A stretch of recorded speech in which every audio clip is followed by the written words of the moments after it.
Hello, hello, hello. This is Tamika, Seaton, President and CEO of Grow Your Nonprofit, where we help startups, small and stagnant nonprofits grow through fundraising strategies, strategic planning, and so much more.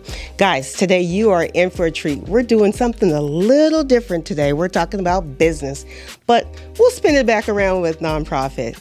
So, before we get started, I'd like to thank the sponsors of my podcast. Hodges University with a campus in Fort Myers. Stay near, go far. They change lives for the better. Trinity Life Foundation Naples, helping at-risk youth in Collier County change their lives around through their enrichment programs. AVID, that stands for the Associations of Haitians Living Abroad. They just opened an amazing support system where they would help you with immigration, rental, and utility billing. Last but not least, we have Vax Truth. They just received a grant from the CDC to raise awareness of COVID-19, the vaccine, in the Black and Brown communities. Guys, today we have our special guest, Steve, and he is with Edison Business Advisors. Welcome, Steve. Thank you. Thanks for having me. Steve, I met you recently. Actually, I met you several months ago, but reconnected with you at the Above Board Chamber Correct. event, and you spoke, and you are a business broker. Please, first, let's start by you telling us a little bit about yourself and what is a business broker? Well, thank you. Yeah. So, actually, I didn't know what a business broker was until probably about 6 years ago myself. So I started my career with General Electric and spent 31 years with General Electric in various capacities. And then I took an early retirement in 2015. I started teaching as an adjunct instructor down at Florida Gulf Coast University. Oh, wow. So I was teaching in the business finance and a few other courses, which was fun. And then I had a opportunity to sit in on another class where a business broker came in. Oh, wow. To talk about how to value privately held businesses. Huh. So most of the time when you go through school, you talk about how to value publicly traded companies, and you use IBM and the GEs as examples for all your classwork. So I learned about this concept of a business broker, and I had coffee with the business broker and said, tell me a little more about this. And I found out that a business broker in Florida, you need to have a real estate license. Oh, wow. Which I did during my, right after I retired, I went ahead and got a real estate license because everybody does in Florida. I know, right? And so I became, so I talked to the business broker. I said, okay, what do you need to do this? Because I think it'd be something I would enjoy. Yeah. And so, you need a real estate license, got that, and need to know a little bit about finance, which I was teaching business finance. Okay, check. And my finance degree and all that good stuff. So that worked out. So a business broker is basically, it's a middleman or middle person, if you will.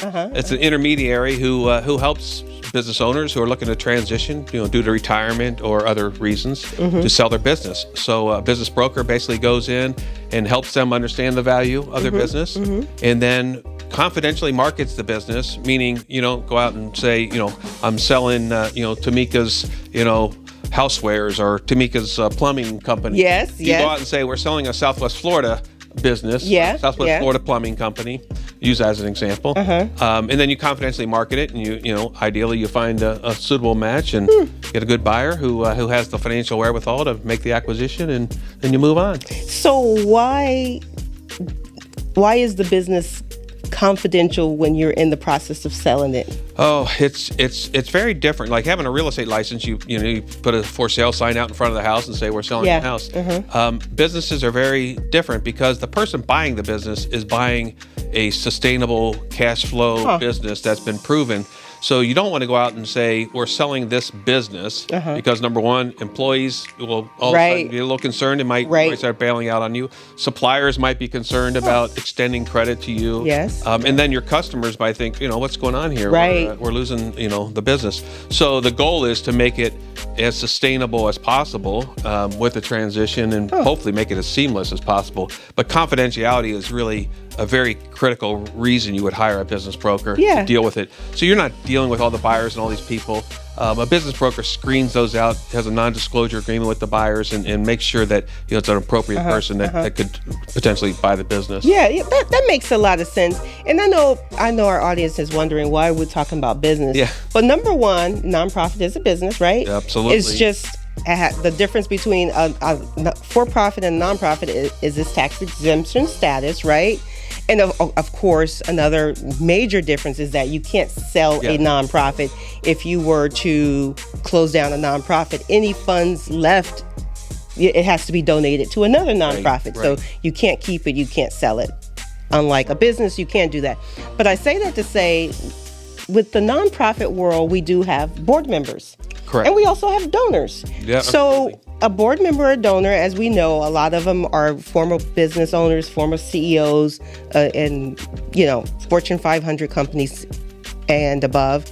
And if they sell a business, I know they probably hit, I don't know if it's capital gains when they sell their business, but they may think about leaving a nonprofit in their estate plans, as well as maybe making a large contribution to the nonprofit after they sell their business. Yeah, so I have a number of them who are ready to retire. I mean, they want to, especially if they're part of the Southwest Florida community, which is very philanthropic, and people want to stay involved and help out. So a lot of them are like, I always ask them before they even sell, what are you going to do? Well, I have this charity I'm involved in, or I have, so that's their mindset is, what am I going to, and plus, like you said, the tax implications. I mean, there's different ways to offset and minimize some of the tax. Obviously, contributing to charities is one way, and there's things that the wealth advisors and attorneys can help as far as some trust planning and estate planning and things like that. But yeah, for sure, that's a big part of it. Mm-hmm. And Steve, before we started the podcast, we had a little conversation of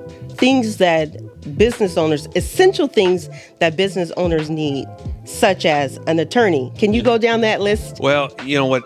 Unfortunately, I see a lot of when I talk to a seller, it's usually, last couple of years, they're in their late 60s and say, hey, I want to sell my business.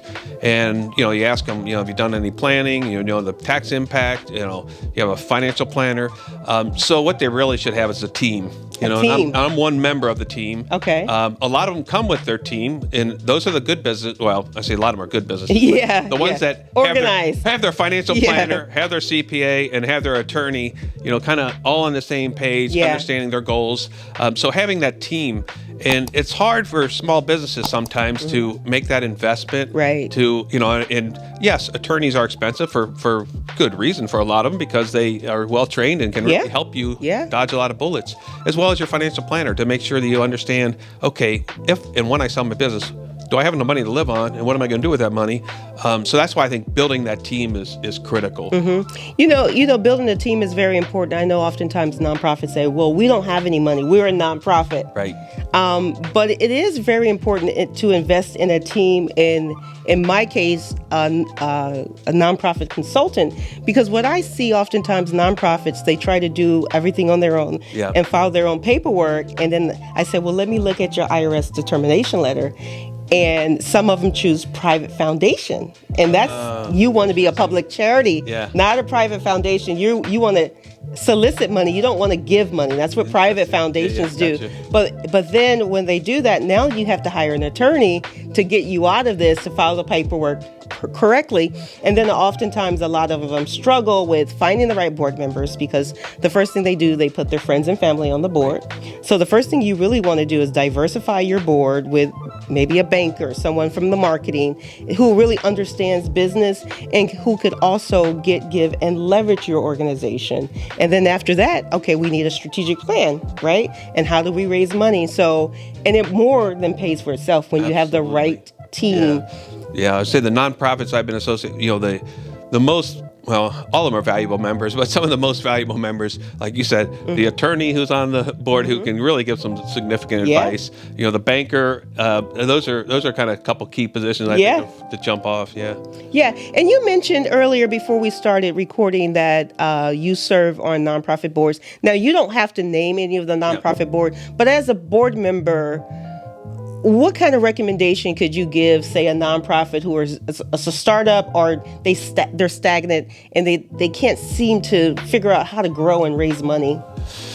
Yeah, I think the going back again, the getting some good team members on the board of directors is critical. And again, people familiar with the legalities first, just to make sure you don't get yourself in trouble. So having the attorney, having having the marketing person and the PR firm involved, or people who are familiar with that, that's huge. Event planning and things like that, because if you do the event planning, I mean, that's key to fundraising. So some of the key members like that, right? Influencers in the business, in the community. Yeah, exactly. And not a lot of board members are savvy, but savvy board members, before they join a board, they should ask for at least 3 things.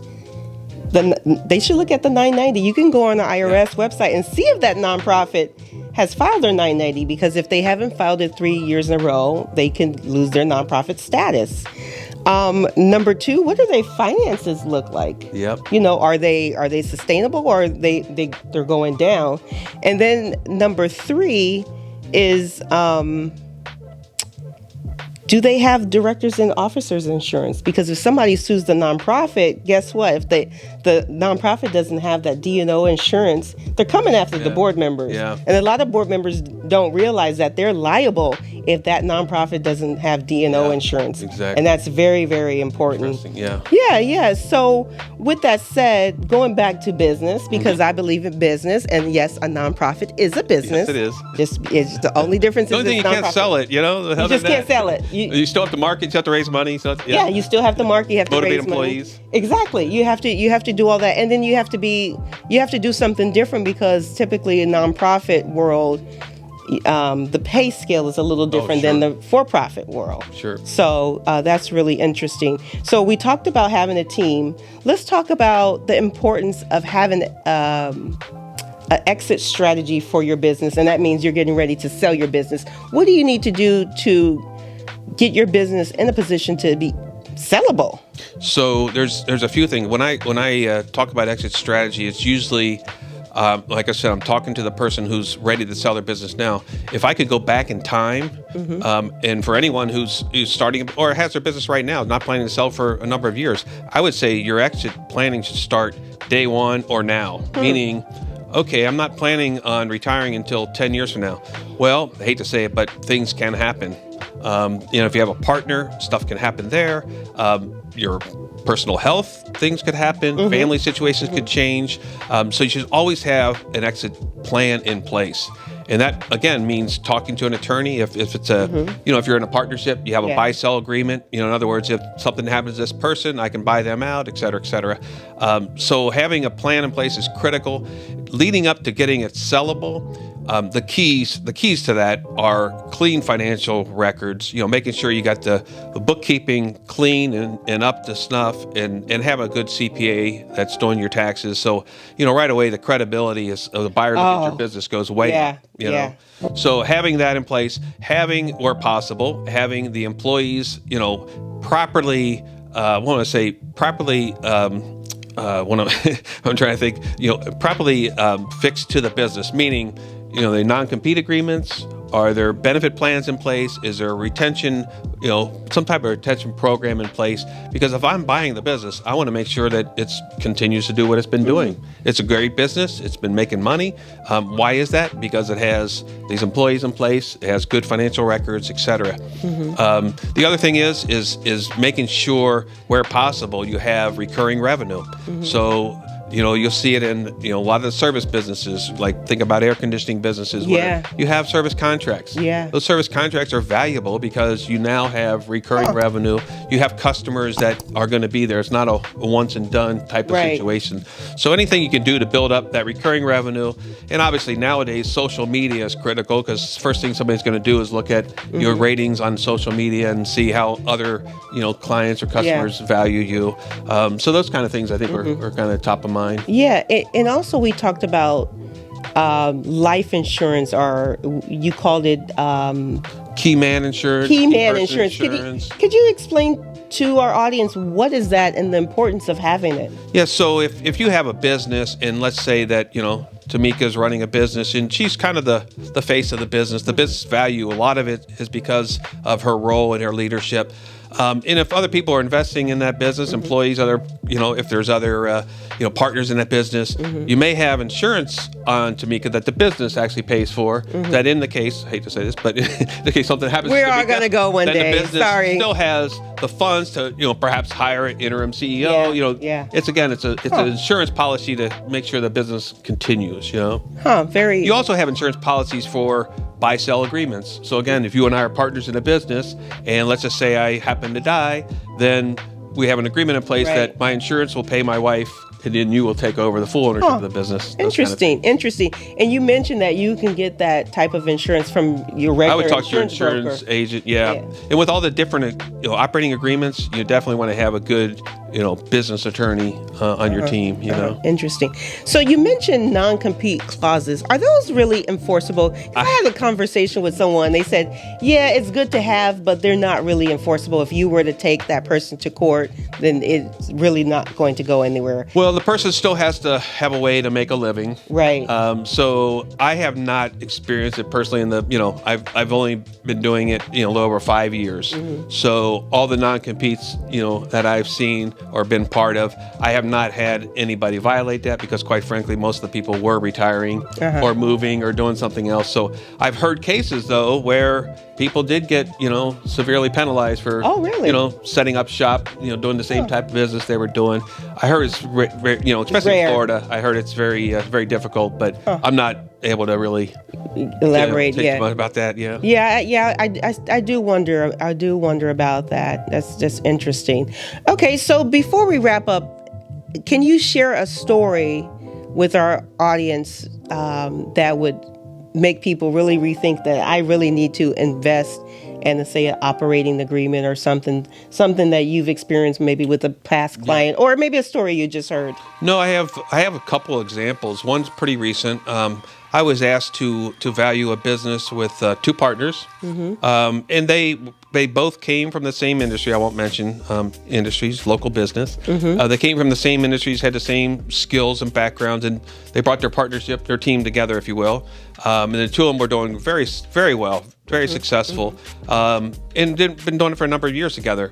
And then one partner is like, okay, I'm ready to move on. And so they asked me, hey, what do you think the value is? And they were contemplating selling the business, or the one partner was going to buy the other partner out. So, the valuation, which is only opinion of value from me, I'm not a certified appraiser. That would be something you could defend in court, which would be a lot more expensive than asking me to do it, by the way. But so anyhow, the two partners, saw the value, and then unfortunately, the partnership, because they didn't have clear guidelines on what do we do, it became, a little bit of a conflict between two people that worked closely together, were friends for a long time.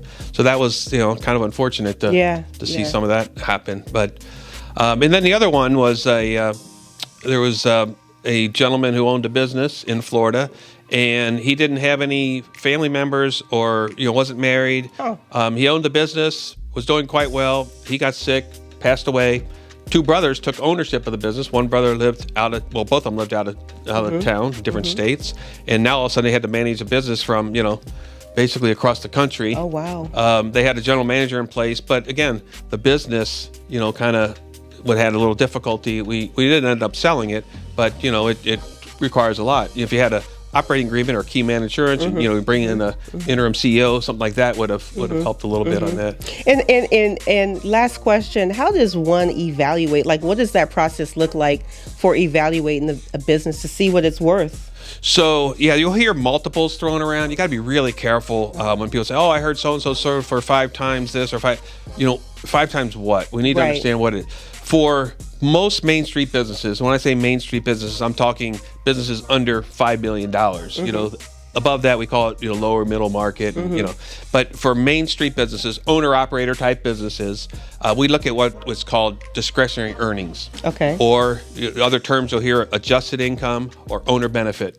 So what'll happen is we'll look at your tax returns and your financial statements, and you'll show a net income, for example, of let's say you show net income of $10,000. So you're showing Uncle Sam, right? I made a profit of $10,000. Right.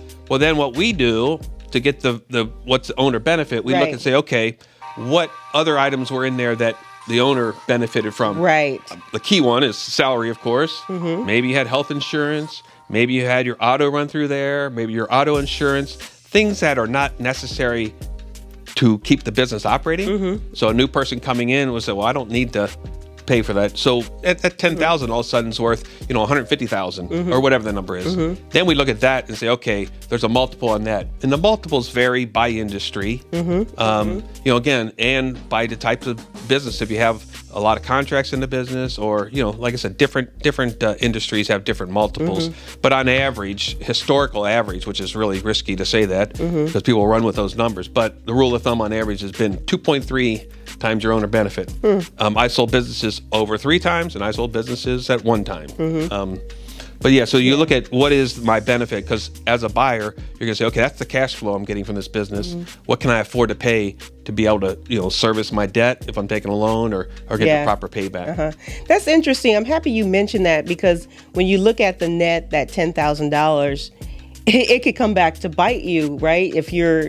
I'm just talking about not the salary and the other things, but if you're making all these deductions so that you could avoid paying out Uncle Sam or a lot less, when it comes to getting funding for your business, you're not qualified because you don't have the income. So that could also come back to bite you. And that's where a CPA would come into play too.